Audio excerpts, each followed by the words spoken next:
I don't usually bother to spend that much time on how horrific and ridiculous a president Donald Trump was, because you have to be so fact light. Is that a nice way of saying that?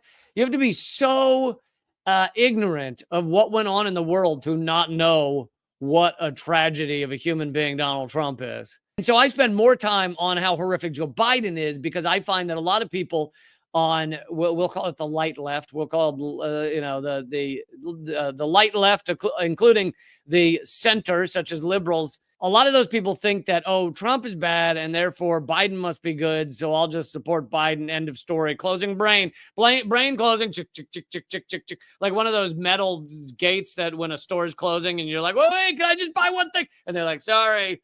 And it's just like brain closing. Chick, chick, chick, chick, chick, chick, chick. I find that more often. So I feel like that's the thing that needs more debunking. So I do not spend a lot of time on how horrific of a human being and a president and all of the things Donald Trump is. But I figured I might as well throw this one in here because it's also kind of funny. A watchdog group has put out memos that show that Trump, after, put out a report, show that Trump was utterly indifferent to the public interest. Yeah, you think? New reports called retrospective memos show that Trump's executive branch was rife with cronyism, corruption, and now they can do their corruption even better because the Supreme Court just said so, and corporate influence from 2017 until 2021. RDP, a watchdog group focused on the executive branch, released the reports. Quote, Donald Trump's most important legacy as president wasn't what he said or even what bills he signed, but how he turned the federal government into a favor machine to benefit his family and cronies. Here's what they get wrong. The federal government was already a crony machine. It was already a benefit machine for corporate America and the ruling elite. It's been that way for decades. Maybe it's been that way the entire time. But we'll go with for decades, but probably the entire time. The difference that they're pointing to is that there was more of his family involved in it. So there's more of that kind of nepotism involved and other cronies. He did it more. His corruption was more out. It was more full frontal. It was more in your face corruption. Whereas the ongoing corruption of the U.S. government is slightly more hidden. It's important to revisit how poorly he ran the executive branch his first time around. In many cases, Trump appointees were hostile to the original aims of the agencies they served.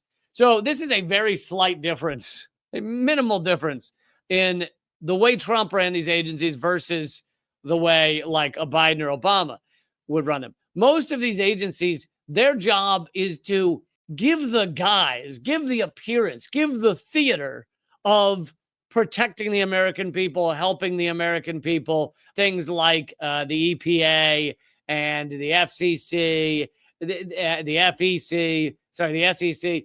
Their job is to make the American people think that there is something looking out for them, something that actually makes the powerful people in the world play by the rules, not just dump toxins into your river willy-nilly.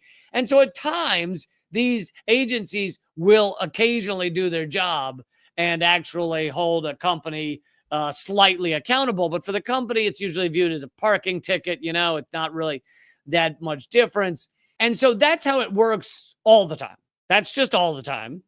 The difference with Trump was that he would put people in at these agencies that didn't even want to do the theater of caring about the American people.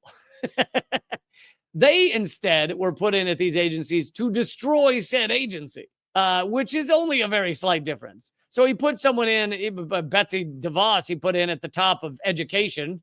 She hates education. She wants to destroy all public education and only have charter schools where the richer, the people in America, can educate their children, and the poorer people in America just get essentially zero education. So her goal was to destroy the Department of Education. And again, this is a very slight difference. It's not as none of these people are out to help us or help average Americans. They continue, though, in the article about being hostile to the agencies they're running. The guy he put in at the head of the Postal Service his effort was to destroy the Postal Service. There's an example of an agency, Postal Service, that actually runs pretty well, right? You could still send a letter across the country for what, 50 cents?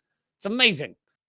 literally they're trying to destroy it. They're trying to bankrupt it so that they can replace it with the corporate entities like UPS and FedEx and stuff. Mick Mulvaney, Trump's choice to lead the Consumer Financial Protection Bureau, which was only created a few years ago, right? It was basically created and functioned for like a second before they were like, oh, yeah, we got to destroy that thing. Mick Mulvaney tried to roll back rules limiting predatory payday lending, a practice that preys on the working poor. Payday lending is incredibly predatory.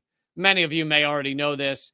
It's almost exclusively poor people that use payday lending, because if you aren't rather poor, then you don't need an advance on your paycheck. And so you go in and you take your paycheck. Let's say your paycheck's $1,000, but it would take several days to get it, right? You put it in a bank, the bank has to get the money, etc. So you go into the payday lending, you say, you show them the paycheck or the pay stub. They give you an advance on the $1,000. They say, sure, here's that $1,000 minus a certain cut for them. Basically, the poor people aren't able to pay back that $1,000 very quickly because they don't have money. That's kind of like why they went there in the first place. I mean, it's a completely rigged system. So they can't pay it back very quickly. The interest is insane. And then when they try and pay it back, the company has a lot of ways of stopping them from paying it back, of basically making it impossible. You go in to pay the $1,000. Finally, this person has $1,000 to pay back the loan. And the company goes, okay, well, now it's $2,000 because you owe all the interest. And they try and get the $2,000. They say, well, that's $3,000. So you can pay back the first $2,000, but then you still have $1,000. And by next week, that'll be $2,000. It runs away quick. And then all of a sudden, the person owes $50,000 and they make $1,000 a week or a month or whatever. Trump's Interior Department advanced the interest of extractivist industry on public lands while refusing to account for how its actions would worsen climate change. The Trump administration auctioned off over 10 million acres of land and water to oil and gas drilling, including by drastically reducing the size of national monuments like Bears Ears in Utah, a sacred homeland to 5 tribal nations, in order to open them up to development. So obviously that's horrific. He took the Interior, Department of Interior, and just made public lands that are not supposed to be given to drilling. He gave them away to drilling. Awful. Well, here's what Biden did to show that they're very different, right? These are very different administrations, Republicans and Democrats. Biden allowed for more oil drilling permits than Trump. President Joe Biden has approved nearly 50% more oil and gas drilling permits for wells on federal land, public land, since taking office than President Trump did in his first 3 years, according to newly released data from the Interior Department. You have Trump trying to destroy these entities, and you just have Biden maybe not quite trying to destroy the entities, but going ahead and doing the horrible things anyway. Honestly, it's like tomato, the way these lunatics extract and destroy our country and our lives. The Department of Housing and Urban Development, run by former presidential candidate Ben Carson, was plagued by handouts to friends and family, a series of deadly budget cuts proposals, and a war on fair housing. So he put someone in charge of the Department of Housing whose goal it was to destroy public housing. And like I said, the difference is that Trump wanted to destroy these agencies along with people around him. The Biden administration, and not Biden himself, he's over trying to chew on his elbow somewhere, but the Biden administration in general, or liberals in general, the liberal government, maybe not liberals across the nation, but the liberal government, they understand that this stuff is theater. The housing and urban development to help people get housing is largely theater. The theater is good for allowing the ruling elite to continue to extract everything out of us, extract our lives out of us. That theater is good because it makes average people across the country not know or not notice the extraction as much. Fewer people notice that Joe Biden allowed more oil drilling than Donald Trump because of the words and the statements and the fact that the Interior Department doesn't it have a Native American as the head of it now? It's all a guise. It's all a show. It's all a charade. It's all theater. It's all marionette puppetry. It's all puppetry of the penis. By the way, that's a real show. Have you heard of that?